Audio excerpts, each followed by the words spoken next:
Welcome to the Tesla Economist. Please hit the thumbs up and remember to subscribe. You can follow me on Twitter and talk to me on Patreon. In a recent video, I made a comment to suggest that at Tesla's current stock price, if it remained where it was today, Tesla would be trading at almost a P/E ratio of 10, perhaps as early as next year. Now, admittedly, I said this somewhat impulsively without the numbers to back it up. It didn't seem to get that much attention anyway, and it was in reference to me calculating that this year's Q4 is going to be close to a P/E of 25 relative solely to that quarter. Before investors and the markets were struggling enough as it was on how to value a company like Tesla. As a result, we have been running a lot of simulations in financials to try and gather what an accurate valuation for the company is today and how much it could be worth one day in the future. We do this in order to gain insight on how much we should be paying for Tesla stock, along with what it might take for the company in order for the stock price to double again. What will it take to achieve all of that, and when might it happen? We try and predict events and products ahead of time. Due to comprehension of the direction of this company, we can make inferences and try and predict the future roadmap of Tesla. Lately, we've been right about a bit. We thought it likely a full EV factory in Indonesia, well ahead of it being proposed. We worked out that the new Model Y from Austin was using 4680 cells, while most were still thinking it could have been LFP. We predicted this would be a dismal Q2 from back a year ago.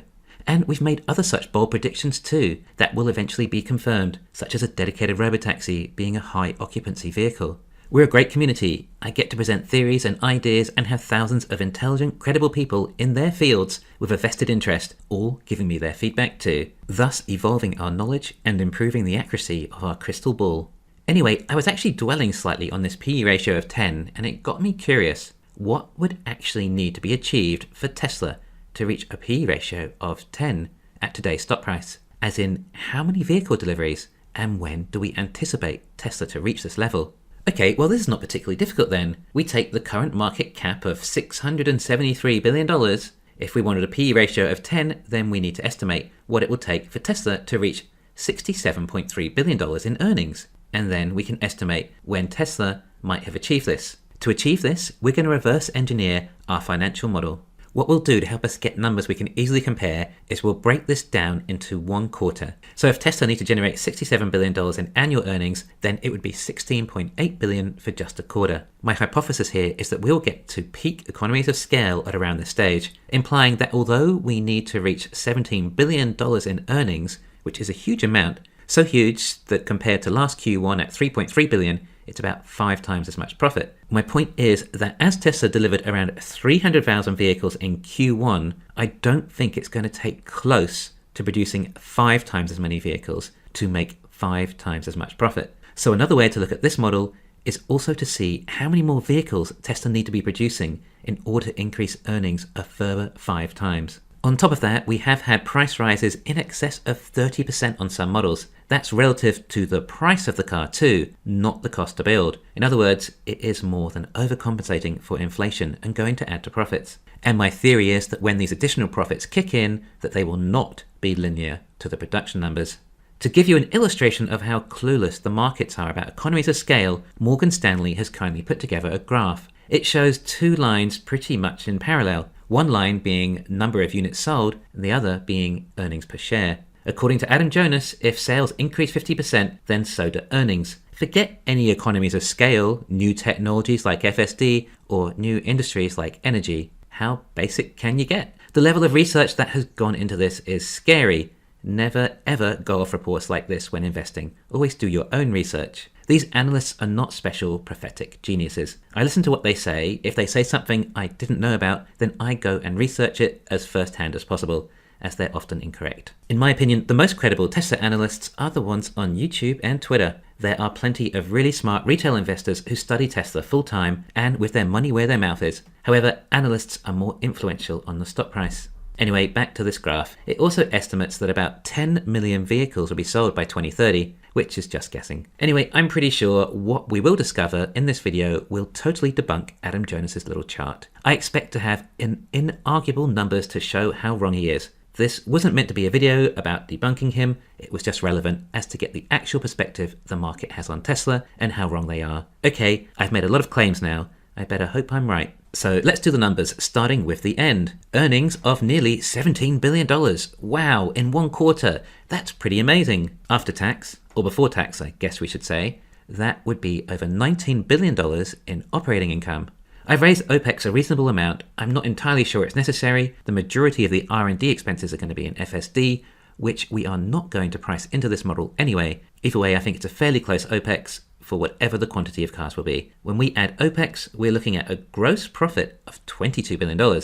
I've included some numbers for energy and services and expect them to be producing a bit of gross profit by this stage, but nothing substantial that would have any major effect on the stock price. But when removed, it leaves us with $21.6 billion in auto gross profit.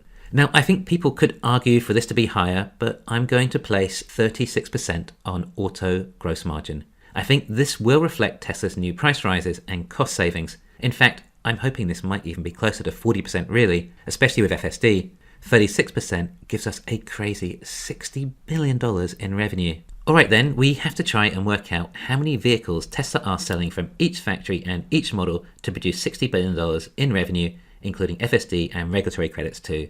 We'll just add $300 million for regulatory credits as a guess. It's not going to have much impact either way. Now, generally, whenever I do these models, FSD revenue tends to be about 1 2/3% of the overall revenue, which in this case is $1 billion, leaving us almost $59 billion in revenue to find from auto sales of just one quarter. Alright, now this is obviously not the easiest task, as I'm trying to judge selling prices with quantities of models from each factory at no exact point in time per se. However, this was always meant to just be indicative, as most of the analysis I do. We do all these indicative case studies to try and catch out anything we missed, but 10 times out of 10, they always show Tesla as highly profitable. Alright then, I started off with Fremont. We've been told to expect Fremont's capacity to increase by as much as 50%, even recently. We have an annual rate now of around mid-500,000s for Fremont. A 50% increase would take this to 800,000. I am, however, going to go with a run rate of 720,000, which comes in at 180,000 for the quarter. According to the YouTuber Woo-Wah, he claims that Shanghai is now already at a run rate of 3,000 units a day, or 274,000 units a quarter. Supposedly, right now they're at that rate. And although Troy Teslike does agree with Woo-Wah's numbers, he's expecting them to hit that rate in July, as Tesla are making upgrades there to further increase capacity. Up to you who you wish to believe, but we will know a lot more when we get the July numbers. Q3 is going to be kind of exciting. Either way, I don't think anyone is arguing that China will be hitting these numbers shortly. However, I have a total production for Shanghai at 370,000 for the quarter. Now, these existing factories will have more capacity by the end of the year too, but I'm not sure it would reach 370,000. Now, although we're not working with an official timeline here, no doubt by this stage though, China will have this new Shanghai fab most likely in early production. I would expect it to be contributing to the deliveries in the last quarter next year, and should contribute enough to reach these units, even whilst ramping. Moving on to Austin, we're meant to be in volume production for the Model Y this year, and meant to be up to one new Model Y every 45 seconds, which equates to 700,000 a year. But if we take that down to 600,000 with a bit of downtime, then that's 150,000 for a quarter. The Cybertruck is also meant to be in volume production sometime next year. I've placed 80,000 for the quarter for the Cybertruck. It is of course tough to judge as it's such a new vehicle. On the other hand, it should be very simple to manufacture, and Tesla have quite a few pre-orders. I've also given it an average selling price of $80,000. Now, some of you may think that Tesla will start with a quad-motor plaid Cybertruck that might cost over $120,000 or something. I think this is unlikely. I'm expecting the first version to possibly be just the dual motor and possibly the tri-motor too. Why? Because I don't think 4680 cells will be energy dense enough by then. Therefore, I'm giving the Cybertruck an estimated ASP of $80,000. As for Berlin, I kept it simple and just said the same for Texas, another 150,000 units. I know I said 150,000 for Texas and Berlin, yet wrote down 155. I had to round the numbers a little to make them fit in, leaving us with what I think would have been an accurate proportion of models and factory sales at what would have been around $58 billion in revenue.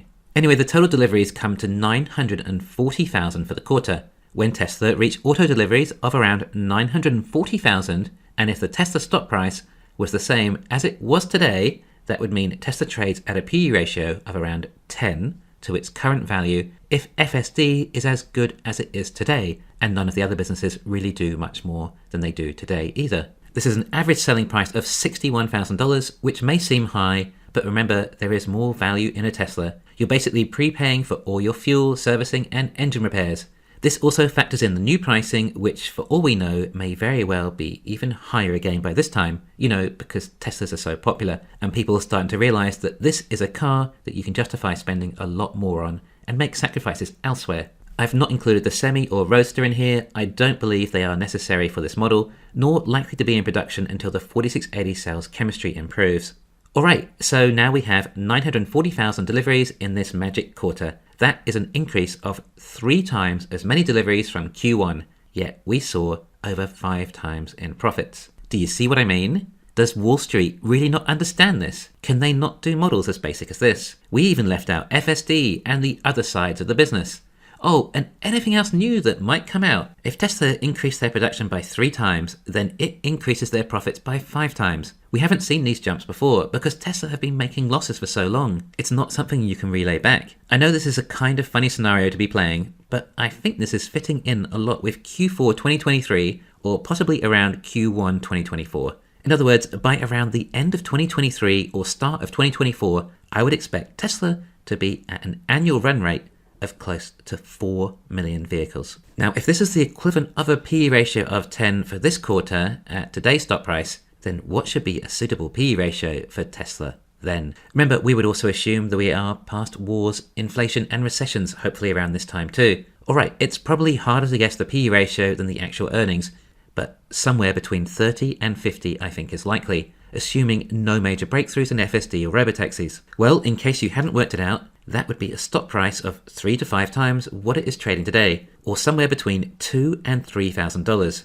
Bear in mind, $2,000 is only about a 50% increase from where the stock price would have been 2 years prior. For a growth company, that would have probably increased capacity approaching tenfold, with what other buildings Tesla have in the pipeline by then. Okay, this was quite a random way to value Tesla, or try and establish its value today, but to be honest, I quite liked it. It also absolutely debunks Morgan Stanley and shows how absolutely useless they are, or how little they really care, and how they don't get Tesla, and how the rest of the market doesn't get it. And I don't think there's anything wrong with you if you don't agree with them either.